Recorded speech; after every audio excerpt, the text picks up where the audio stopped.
Nathan Shah में Sindh United party ऐं सपाफ ज़िले दाऊदू तरफ़ां गुम थियल SUP कारकुननि जी बाज़ियाबी लाइ हथनि में झंडा खणी SUP ऑफिस खां रैली कढी सिटी प्रेस क्लब अॻियां सख़्त एहतजाजी मुज़ाहिरो कयो वियो। मुज़ाहिरे में सियासी समाजी तंज़ीमनि ऐं शहरिन वॾे अंग में शिरकत कई।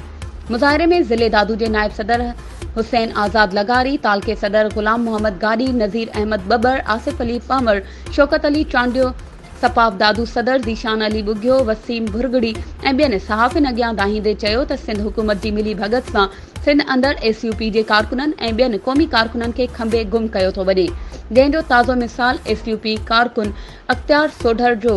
ॼामशोरो पुलिस जे SHO रज़ाक कमांडो जे हथां गिरफ़्तार करे सादा कपड़ा पहिरियल अहलकारनि जे हवाले करे गुम करणु आहे। हुननि सिंध हाई कोर्ट जे चीफ जस्टिस खे अपील कंदे चयो त मसइले जो नोटिस वठी अख़्तियार सोढर समेत समूरनि क़ौमी कारकुननि जूं गिरफ़्तारियूं ज़ाहिर करे अदालतुनि में पेश कयो वञे।